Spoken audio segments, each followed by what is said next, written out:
ठाण्यात भाजप आणि शिवसेनेतील अंतर्गत मतभेद पुन्हा एकदा उफाळून आला आहे।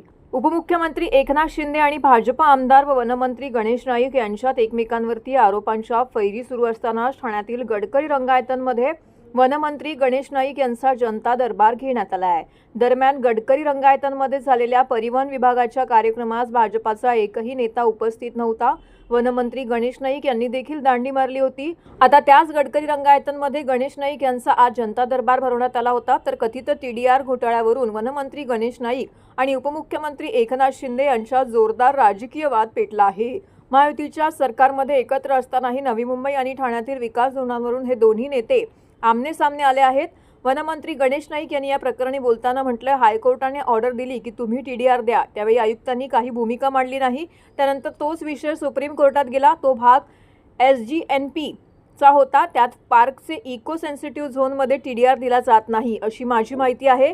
2700 नाही तर 4000 कोटींचा टीडीआर आहे। ज्या जागेचा वापरच होणार नाही अशा जागेसाठी ठाण्याच्या जनतेने का भार सहन करावा? ठाण्यातले लोक सुप्रीम कोर्टात जाणार। नवी मुंबईतील एक संस्था देखील जाणार आहे।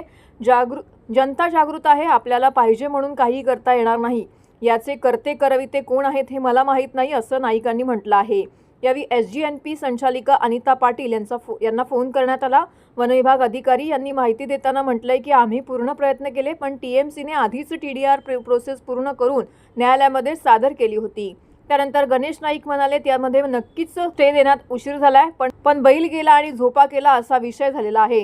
डेटा सेंटरला मोठ्या प्रमाणामध्ये वीज पाणी लागते, नॉईज पोल्युशन तिथे होते। डेटा सेंटर हवे PM यांनी सांगितले आहे, पण या सेंटरला माझा वैयक्तिक विरोध आहे असंही ते पुढे म्हणाले। त्या कार्यक्रमाच्या गैरहजेरीवरती बोलताना गणेश नाईक यांनी म्हटलंय की कोणता कार्यक्रम झाला? माझे OSD माझे PA इथे बसलेले आहेत, त्यांना विचारा मला निमंत्रण होते का?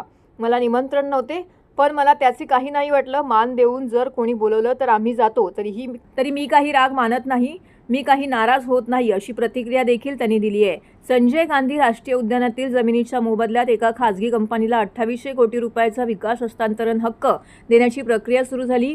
यावर विरोधी पक्षांनी नाईक यांच्या वन खात्यांवरती संशय व्यक्त केला होता। या आरोपांवरती उत्तर देताना गणेश नाईक यांनी वनविभागाच्या चुकीच्या गोष्टींच्या विरोधात असल्याचं म्हटलंय आणि या ठाणे टीडीआर घोटाळा प्रकरणावर सखोल माहिती मागवली असल्याचं सांगितलं आहे। टीडीआर आणि बिल्डरांना दिल्या जाणाऱ्या वाढीव FSI संदर्भात नाईक यांनी थेट एकनाथ शिंदे यांच्या नगरविकास खात्यावरती निशाणा साधला आहे।